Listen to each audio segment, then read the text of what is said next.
తాకట్లో ఉన్న మీ బంగారాన్ని విడిపించి ఆ రోజు ఆన్లైన్ రేటుకి కొంటాం. Sharma gold company. వాగర్థావివ సంపృక్తౌ వాగర్థ ప్రతిపత్తయే జగతః పితరౌ వందే పార్వతీ పరమేశ్వరౌ. ఆదిత్యాయ చ సోమాయ మంగళాయ బుధాయ చ గురుశుక్రశనిభ్యశ్చ రాహవే కేతవే నమః. శృంగేరి జగద్గురు పీఠాధిపతులకి, కంచి పీఠాధిపతులకి నమస్కారములు తెలియజేసుకుంటూ కార్యక్రమాన్ని ప్రారంభిద్దాం. వీక్షించేటువంటి ప్రేక్షకులకి ఒక చక్కటి వార్త.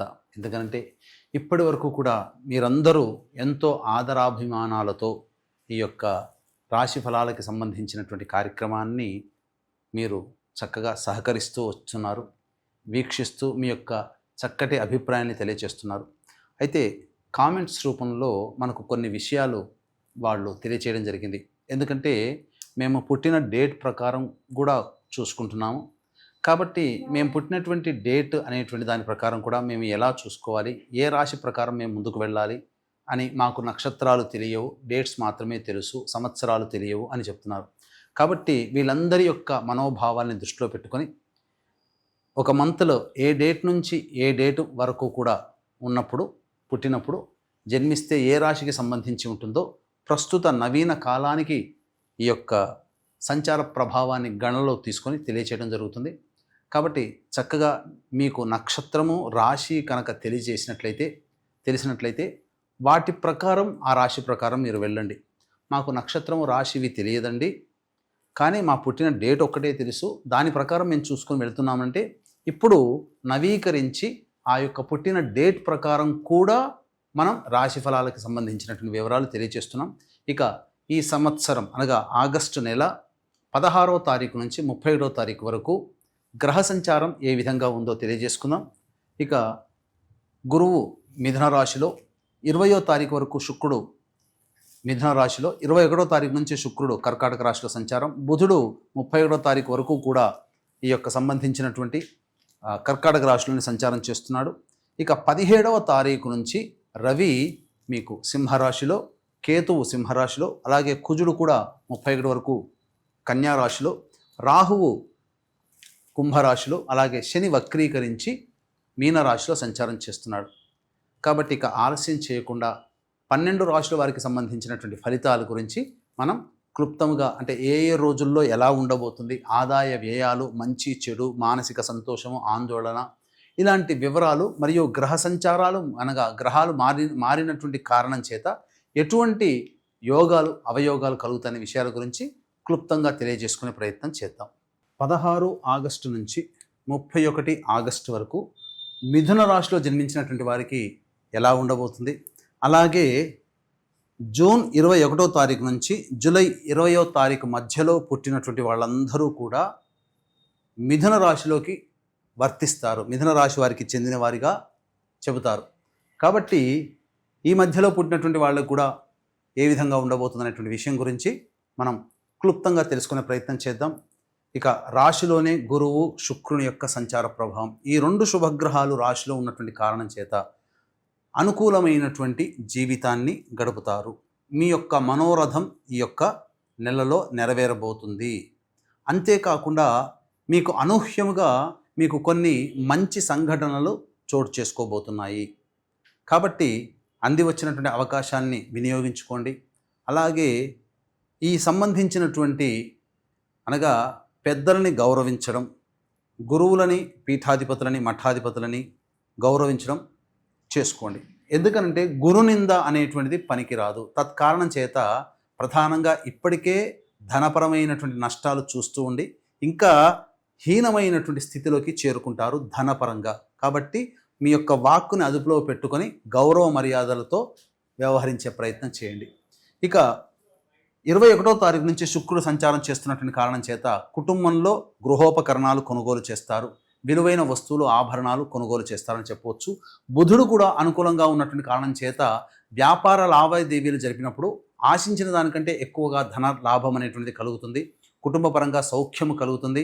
అన్ని విధాలుగా చక్కగా విందులు వినోదాల్లో కుటుంబ సభ్యులతో పాల్గొంటారు. మరీ ముఖ్యంగా గమనించుకున్నట్లయితే ఎన్నాళ్ళ నుంచో ఎదురు చూస్తున్నటువంటి రాని బాకీలు కూడా వసూలు అవుతాయని చెప్పవచ్చు. ఇక ఈ యొక్క మిథున రాశిలో జన్మించినటువంటి వారికి 17వ తారీఖు నుంచి సంపూర్ణముగా యోగంగా ఉంటుంది. వృత్తి వ్యాపారాల్లో అభివృద్ధి ఉంటుంది.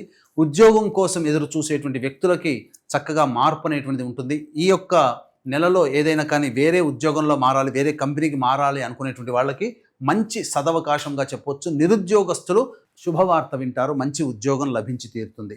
ఇక కుజుని యొక్క ప్రభావమే కాస్త ఇబ్బందికర పరిస్థితులు. చేస్తున్నటువంటి వృత్తి ఉద్యోగ వ్యాపారాల్లో ఈ కుజుడు అర్ధాష్టమ కుజ ప్రభావం చేత కొంత ఆందోళనతో కూడుకున్నటువంటి, అవమానాలతో కూడుకున్నటువంటి ఇబ్బందులు మీరు ఎదుర్కోక తప్పదు. ఇక నవమ రాహువు ప్రభావము సాధారణమైనటువంటి ఫలితాలు అనేటువంటివి ఉంటాయి. ఇక శని వక్రీకరించి దశమ స్థానంలో ఉన్నటువంటి కారణం చేత శుభ అశుభ మిశ్రమ ఫలితాలు ఈ యొక్క శనిగ్రహ సంచార ప్రభావంలో కలుగుతాయి. విశేషించి ఈ యొక్క మిథున రాశిలో జన్మించినటువంటి విద్యార్థులు బాగా కష్టపడితే తప్ప మంచి ఫలితాలను పొందలేరు. అడ్డంకులు అనేటువంటివి ఉంటాయి. కానీ విద్యాస్థానాధిపతి శుభగ్రహంలో ఉండడం వల్ల చక్కగా విదేశీ యానము, విదేశీ విద్యకి అనుకూలంగా ఉండేటువంటి అవకాశము గోచరమవుతుంది. ఈ యొక్క రాశిలో జన్మించినటువంటి యువతి యువకులకి వివాహ సంబంధాలు నిశ్చయమయ్యే అవకాశం ఉంటుంది. కాబట్టి ప్రయత్నాలు చేయండి, మంచి సంబంధాలు కుదురుతాయి. అలాగే ఈ యొక్క రాశిలో జన్మించినటువంటి సంతానాన్ని గురించి ఎదురు చూసేటువంటి వ్యక్తులకి ఇది చాలా శుభకరమైనటువంటి సమయం. సంతానవంతులు అవుతారు. ఆల్రెడీ గర్భము ధరించినటువంటి మహిళలకి చక్కటి సత్సంతాన వార్త వింటారు అని చెప్పొచ్చు. ఏ తర్వాత చెప్పొచ్చేది ఏమిటంటే అధికమైనటువంటి శుభ ఫలితాలు. ఒక కుజగ్రహ ప్రభావం అనుకూలంగా లేదు, కానీ మిగతా అన్ని గ్రహాల ప్రభావం అనుకూలంగా ఉన్నటువంటి కారణం చేత మీరు అనుకున్న దాంట్లో ముందుకు దూసుకుపోతారని చెప్పడంలో సందేహం లేదు. ఇక ప్రధానంగా చూసుకున్నట్లయితే ఈ రాశిలో జన్మించినటువంటి మహిళలకి కోల్పోయిన చోటనే మళ్ళీ తిరిగి గౌరవ మర్యాదలు పొందగలుగుతారు. అలాగే మీరు ఏ ఉద్దేశంతోనైతే మీరు సంకల్పం చేసుకుంటారో ఆ సంకల్పం నెరవేర్చుకునే దిశగా మీకు అడుగులు ముందుకు పడతాయి. మీ కుటుంబ సభ్యులు మిమ్మల్ని ఆదరాభిమానాలతో ముంచెత్తుతారు. అలాగే బయట మంచి చక్కటి గౌరవం లభిస్తుంది. రాని బాకీలు వసూలు అవుతాయి. చక్కగా బాధ్యతలను నిర్వర్తించుకోగలుగుతారు. గతంలో కంటే ఈ యొక్క 15 రోజులు, ఈ ఆగస్టు మాసం అంతా కూడాను ఆనందంగా జీవించడానికి మార్గాలు ఏర్పడతాయని చెప్పవచ్చు. అన్ని విధాలుగా నూతన వ్యక్తుల పరిచయము, అలాగే మీరు చేసేటువంటి చిన్న చిన్న వ్యాపారాల్లో మీకు అభివృద్ధి అనేటువంటిది ఉంటుంది. ఆనందకరంగా జీవిస్తారు. కాకపోతే ఆరోగ్యం పట్ల శ్రద్ధ వహించాల్సినటువంటి పరిస్థితి. కొంతవరకు ఈ యొక్క బాడీ పెయిన్స్తో ఇబ్బంది పడే అవకాశాలు ఈ యొక్క మిథున రాశిలో జన్మించిన మహిళలకి ఏర్పడబోతుంది. ఇక 16 తారీఖు నుంచి 31వ తారీఖు వరకు ఏ విధంగా ఉండబోతుంది, మంచి చెడు, ఆదాయము, వ్యయము అనేటువంటి విషయాల గురించి తెలుసుకుందాం. వీక్షించేటువంటి ప్రేక్షకులకు కూడా గమనిక. శ్రావణ అమావాస్య ఈ 22వ తారీఖు, అనగా 23 కూడా అమావాస్య ఉంది. చతుర్దశితో కూడుకున్నటువంటి అమావాస్య 22వ తారీఖు రోజున కాబట్టి విశేషంగా పితృదేవతల యొక్క అనుగ్రహాన్ని పొందడానికి అనుకూలమైన రోజు. కాబట్టి తండ్రి వైపు, భర్త వైపు 6 తరాలు, తల్లి వైపు, భార్య వైపు 3 తరాలలో ఏవైనా దుర్మరణాలు కనుక ఉన్నట్లయితే, అనగా road accident, fire accident, suicide attempt, నదిలో బావిలో పడి చనిపోవడం, ఇంట్లోంచి వెళ్ళిపోవడం, లివర్ ఫెయిల్యూర్, కిడ్నీ ఫెయిల్యూర్, క్యాన్సర్తో చనిపోవడం, 60 సంవత్సరాల లోపల ఏ విధంగా చనిపోయినా, పెళ్లి కాకుండా చనిపోయినా, పిండ ప్రదానాలు పెట్టకపోయినా, ఇవన్నీ పితృశాపాలు అని అంటారు. ఈ యొక్క పితృశాపంలో ఏం జరుగుతుంది అంటే అనుకున్న పని సజావుగా పూర్తి కాదు, పెళ్ళిళ్ళు కావు, సంతానం కలగదు, ఎన్ని పూజలు చేసినా ఆ పూజలు ఫలించవు, అన్నీ నోటిదాకా వచ్చి వెనక్కి వెళ్ళిపోతాయి, ప్రశాంతమైన జీవితాన్ని పొందలేరు, ఎప్పుడూ అనారోగ్యం పాలవుతుంటుంటారు, ఖర్చులు అనవసరంగా వృధాగా అయిపోతూ ఉంటుంటాయి, నష్టపోవడం జరుగుతూ ఉంటుంది. ఇన్ని సమస్యలు కేవలం ఒక్క పితృదోషం వల్లనే. కాబట్టి ఇట్టి పితృదోష నివారణకి 22వ తారీఖు రోజున జరిపించేటువంటి కార్యక్రమంలో మీరు పాల్గొనే ప్రయత్నం చేయండి. అలాగే ఈ యొక్క 20వ తారీఖు లోపల మీ గోత్రనామాలు నమోదు చేసుకోండి. 22వ తారీఖు రోజున చక్కగా జరిపించి మనం వస్తాం. ఈ కార్యక్రమంలో పాల్గొనడం ద్వారా వచ్చే సంవత్సరం కల్లా మీ యొక్క సంకల్పం నెరవేరుతుందని చెప్పవచ్చు. ఇక ప్రధానంగా చూసుకున్నట్లయితే 16వ తారీఖు రోజున అన్ని విధాలుగా అనుకూలంగా ఉండేటువంటి సమయం. వృత్తి ఉద్యోగ వ్యాపారాల్లో లాభాలు అనేటువంటివి కలుగుతాయి. 17, 18 మాత్రం ఆందోళనగా ఉంటుంది, ఖర్చులు అధికంగా ఉంటాయి, మానసికమైన ప్రశాంతత లోపిస్తుంది, ఏ పని చేయాలన్న ఆసక్తిగా ఉండదు, భయంగా ఉంటారని చెప్పవచ్చు. ఇక 19, 20వ తారీఖులో కనుక చూసుకున్నట్లయితే రాని బాకీలు వసూలవుతాయి, పాత పనులన్నీ కూడా పూర్తి చేసుకుంటారు, విందులు వినోదాలు కుటుంబ సభ్యులతో పాల్గొంటారు, ధనపరంగా ఎటువంటి ఇబ్బందులు ఉండవని చెప్పవచ్చు. 21, 22వ తారీఖుల్లో ఖర్చులు వృధాగా అవుతాయి. అంటే గృహోపకరణాలకి, విలువైన వస్తువులకి మీరు ఖర్చులు పెట్టవలసినటువంటి పరిస్థితి. కుటుంబ సభ్యుల మధ్య సఖ్యత ఉన్నప్పటికీ ఏదో ఒక మానసికమైనటువంటి ఆందోళన మీకుంటుంది, మాట పెరిగేటువంటి అవకాశాలు ఉంటాయని చెప్పవచ్చు. ఇక 23, 24, 25 తేదీల్లో ఉద్యోగ సంబంధంగా ఎదురు చూసేటువంటి వ్యక్తులకి మంచి ఉద్యోగ అవకాశాలు కలుగుతాయి. అలాగే రాని బాకీలు వసూలవుతాయి. కింది స్థాయి వాళ్ళతో సహాయ సహకారాలతో మీకున్నటువంటి పనులన్నీ కూడా చక్కదిద్దుకుంటారు. అన్ని విధాలుగా ఆనందదాయకంగా ఉంటుందని చెప్పవచ్చు.